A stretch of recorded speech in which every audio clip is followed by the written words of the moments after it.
শ্রী অরবিন্দ শ্রীমার স্পর্শে পুত পণ্ডিচেরি। অনেকের মতে শ্রী অরবিন্দ আশ্রম এক নূতন জগতের মহৎ কেন্দ্র, নূতন সভ্যতার উৎস, যোগ ও শিক্ষা বিষয়ক গবেষণার বৈজ্ঞানিক পরীক্ষাগার।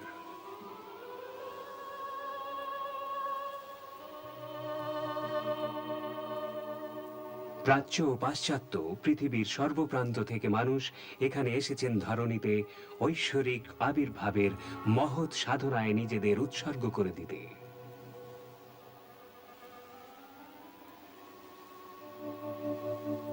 জীবনকে এড়াতে বা জীবন থেকে পলায়ন করতে নয়, শুধুমাত্র ধ্যান জপ করতেও নয়, পরন্তু জীবনকে দিব্যে রূপান্তরিত করতে।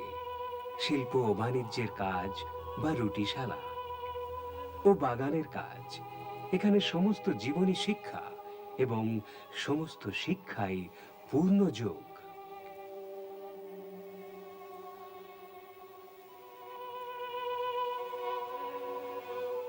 এই রকম সর্বান্তভুক্তকারী মানব গবেষণাগারের প্রতিবেশে ভাবী মানব জাতির প্রস্তুতির শ্রেষ্ঠ উপায় রূপে শ্রী অরবিন্দ একটি শিক্ষা কেন্দ্রের কথা চিন্তা করেছিলেন।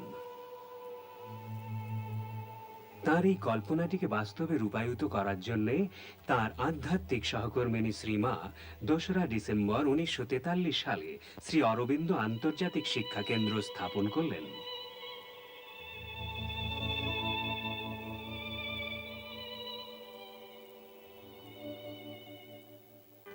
দেশ বিদেশ থেকে আগত প্রায় ৭০০ ছাত্রছাত্রী ও ১৫০-এরও বেশি শিক্ষক শিক্ষয়িত্রী নিয়ে শিক্ষার এক অভূতপূর্ব তত্ত্বানুসন্ধান এখানে এখন চলছে। দেখুন ওই আনন্দে ও কৌতূহলে স্পন্দিত সূর্যাক্ষী শিশুদের। শিক্ষা বিষয়ক নানা রকম খেলায় মত্ত ওরা। ২.৫ বছর থেকে শিশুদের এই শিক্ষা কেন্দ্রে ভর্তি করা হয়। এখানে ওরা খেলা করে এবং ক্রীড়ার মাধ্যমে শেখে।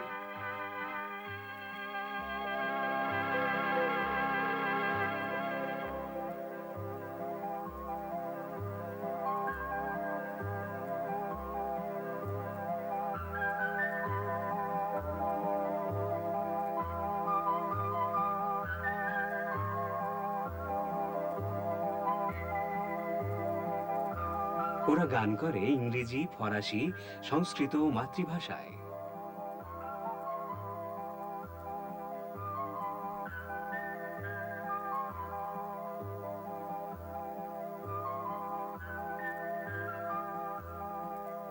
শিশুদের আত্মারূপে গণ্য করা হয়, যাদের সস্নেহে লালন করে গড়ে তুলতে হবে।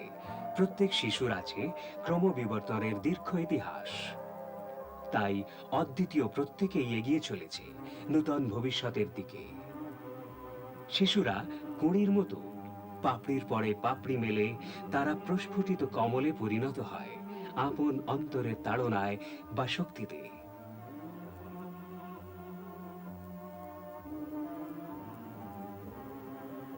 শ্রী অরবিন্দ বলেন, শিক্ষার মূল তত্ত্ব এই যে কোনো কিছুই শেখানো যায় না। শিক্ষক ছাত্রের বন্ধু এবং সাহায্যকারী, একটি দৃষ্টান্ত, প্রভাব, পথপ্রদর্শক। সমুদ্রের তলায় কি আছে এছাড়াও অন্য যে কোনো প্রশ্ন তারা করতে পারে এবং শিক্ষকের সাহচর্যে সে বিষয়ে অনুসন্ধান করবার স্বাধীনতা তাদের আছে। এই সব স্পষ্টই বোঝাচ্ছে একটি নূতন শিক্ষা পদ্ধতি যাতে শ্রী অরবিন্দের শিক্ষা ধারণা মূর্ত করবার প্রচেষ্টা চলছে। এই শিক্ষা ব্যবস্থার নাম স্বাধীন প্রগতি পদ্ধতি। এখানে ছাত্ররা বক্তৃতা শুনতে আসে না, বরং নিজে নিজে শিখতে আসে। প্রত্যেক ছাত্রের আছে তার পাঠ্য বিষয়, তার নিজের অগ্রগতির পরিমাণ এবং কিয়দংশে তার নিজের শিক্ষক নির্বাচনের স্বাধীনতা। বাইরে থেকে তার উপর কোনো চাপ দেয়া হয় না। এই ছাত্রটির একটি প্রশ্ন আছে, যাতে সে নিজেই উত্তরটি আবিষ্কার করতে পারে, সেইভাবে শিক্ষক তাকে একটি ইঙ্গিত দিলেন। শিক্ষক শুধু পরামর্শ দেন কোন বই পড়তে হবে, কোথায় উত্তর খুঁজে পাওয়া যাবে।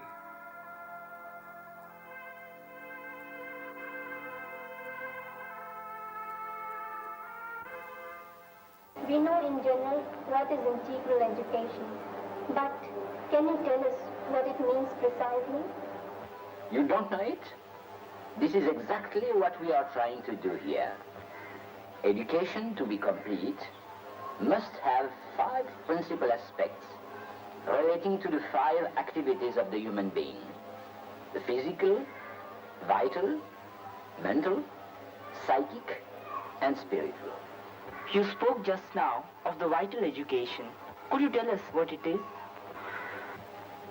The education of the vital, as you know, has 2 main aspects. The first is to develop and utilize the sense organs. The second is to become conscious and gradually master of one's character, and in the end, to achieve its transformation.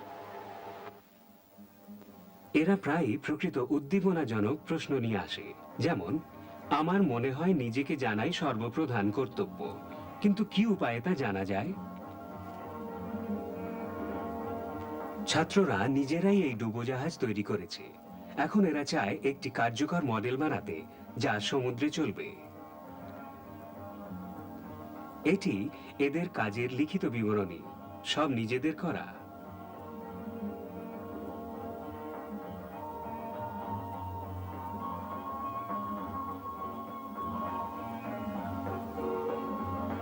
এই মহাশূন্য পরিকল্পনার মডেলটি দেখুন। মাপজোক প্রভৃতি সবকিছু নিখুঁত।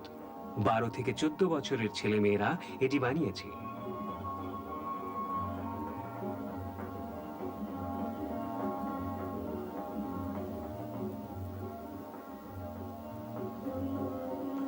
দশ থেকে 13 বছরের ছেলেমেয়েরা সৌরজগৎ সম্বন্ধীয় এই পুস্তিকাটি তৈরি করেছে। প্রত্যেকে লিখেছে তার পছন্দ মতো এক একটি গ্রহের বিবরণী।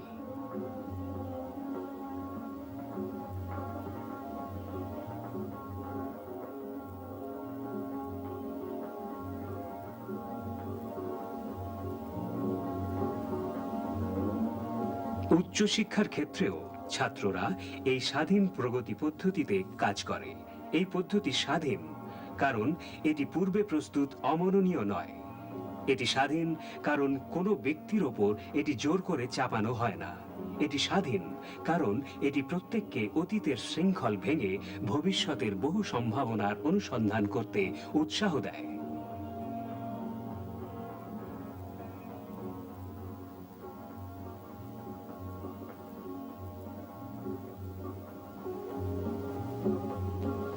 শ্রীমার ভাষায় স্বাধীন প্রগতি হলো আত্মার পরিচালনায় এগিয়ে চলা। অভ্যাস, দেশাচার বা পূর্বকল্পিত ভাবধারার বশবর্তী হয়ে নয়। হ্যাঁ, ফরাসি। এখানে বৈজ্ঞানিক বিষয়গুলি ফরাসি ভাষায় শেখানো হয় আর ইতিহাস, দর্শন জাতীয় বিষয়গুলি ইংরেজিতে। এছাড়া প্রত্যেকে শেখে তার মাতৃভাষা এবং সংস্কৃত। এখানে দেশ বিদেশের 18টি ভাষা শিক্ষার ব্যবস্থা আছে। ভূবিদ্যা বিষয়ক বস্তুর প্রদর্শনশালা। ছাত্ররাই এই কম্পিউটারটি তৈরি করেছে। এখানে ফ্রান্সের একজন মুখ্য পদার্থবিদের তত্ত্বাবধানে ছাত্ররা পদার্থবিদ্যার একটি পরিকল্পনা নিয়ে ব্যস্ত।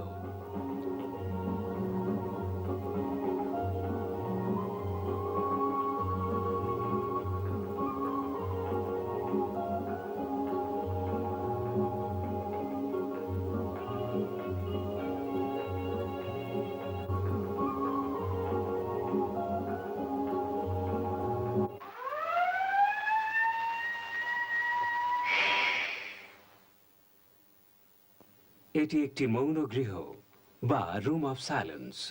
এখানে ছাত্ররা নির্বিঘ্নে লেখাপড়া করতে পারে কিংবা বিশ্রাম করতে পারে অথবা চিন্তা ও ধ্যান করতে পারে, কারণ শুধু নিস্তব্ধতার মধ্যেই প্রকৃত জ্ঞান অর্জন করা যায়।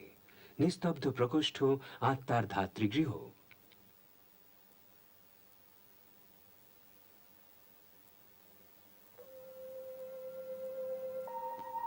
গ্রন্থাগারে আছে লক্ষাধিক বই। তাদের মধ্যে বেশ কিছু দুর্লভ ও অমূল্য। গ্রন্থাগারের সুরুচি সম্পন্ন পরিবেশ অধ্যয়নে উদ্যম যোগায়।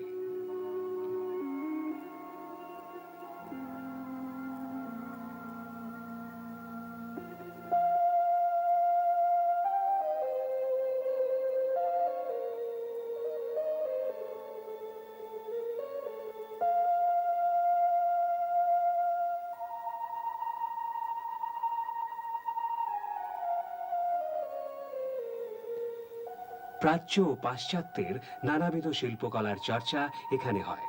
শিক্ষক এবং ছাত্ররা নতুন নতুন চিত্রাঙ্কন প্রণালী উদ্ভাবন করেন। প্রাণ শক্তি, আলো, একাগ্রতা, প্রশান্তি, নিস্তব্ধতা।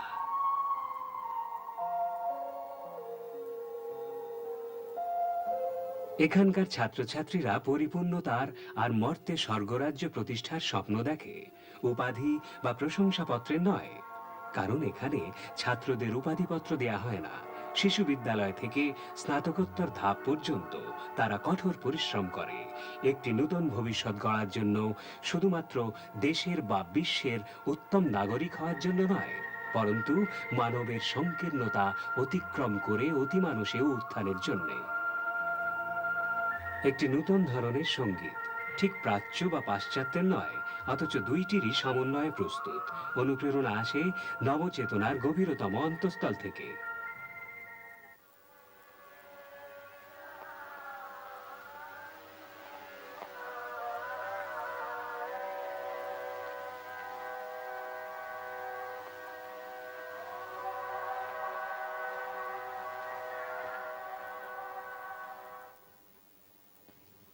এই শিক্ষাকেন্দ্রটি আন্তর্জাতিক, কারণ এ নয় যে ছাত্র ও শিক্ষকরা পৃথিবীর সর্বত্র থেকে এসেছেন, এও নয় যে তারা এখানে মানব ঐক্যের বার্তা শোনেন, পরন্তু এই কারণে যে তারা আন্তর্জাতিক ঐক্য প্রকাশ করেন সর্বপ্রকার চারুশিল্পের মাধ্যমে, যেমন চিত্রাঙ্কন, সাহিত্য, নৃত্য, নাটকাভিনয়।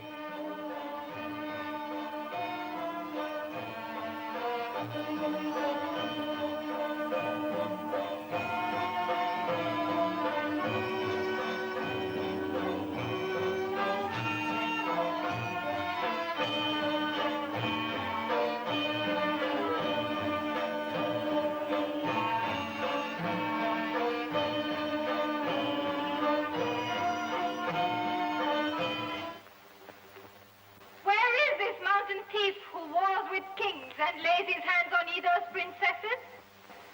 I am the man. Papa, the outlaw. This, Bappa? This the beast? Why, Kumud, it was Krishna after all. I am Ida's princess. Why didst thou desire me? Oh, who would not desire thee, glorious virgin? Thou art the rose of Rajasthan. But roses have thorns, and see, I have a sword. Think thou that pretty toy will save thee from me? Take me if you can.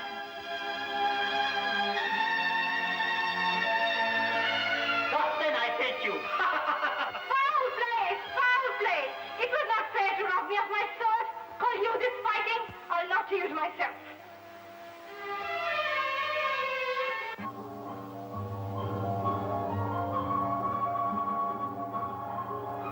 আত্মার, জীবন তেজের এবং মনের সব সম্ভাবনাগুলিকে আহ্বান করেও পরিতৃপ্ত না হয়ে এই শিক্ষা পদ্ধতি শারীরিক উন্নয়নের দিকেও জোর দেয়।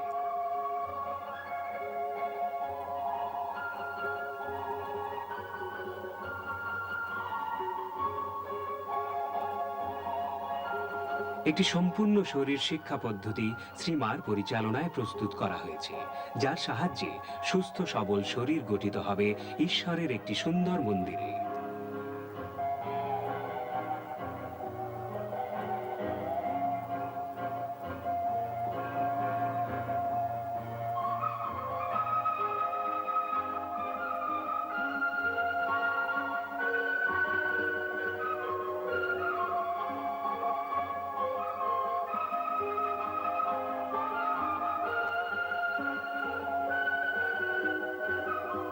এই ক্ষেত্রেও বালক বালিকাদের সমান সুযোগ দেয়া হয়।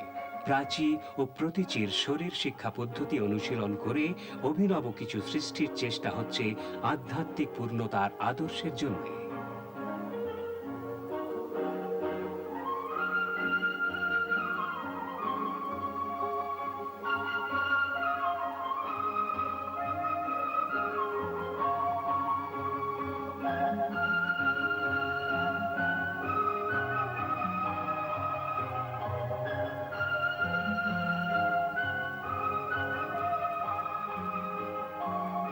চিরনূতন চিন্তাধারার জন্য উন্মুক্ত এই ক্ষেত্র।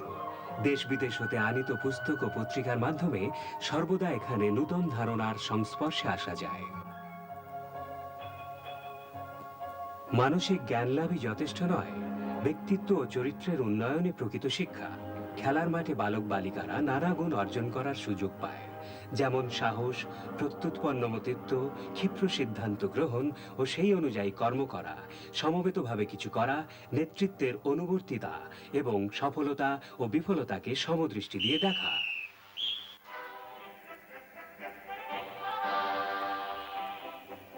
প্রত্যেক বছর ২রা ডিসেম্বরে শিক্ষা কেন্দ্রের বাৎসরিক অনুষ্ঠান হয়। শরীর শিক্ষার এক বিরাট প্রদর্শনী হয় তাতে।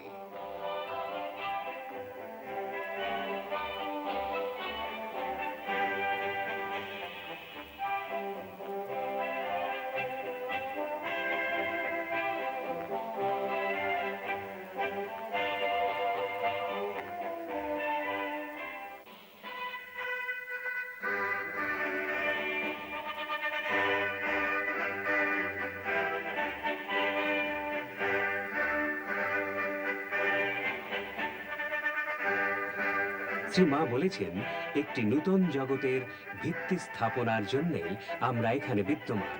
ক্রীড়া প্রতিযোগিতায় সফল হবার জন্য যেসব গুণ এবং নৈপুণ্য আবশ্যক, ঠিক সেইগুলি ভৌত মানবের আবশ্যক নূতন শক্তিকে ধারণ এবং প্রকট করবার জন্য।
একমাত্র অন্তরাত্মাই জানেন এবং প্রকাশ করেন জীবন নাট্যে তাকে কোন চরিত্র রূপায়িত করতে হবে এবং কিভাবে তার জন্য প্রস্তুত হতে হবে।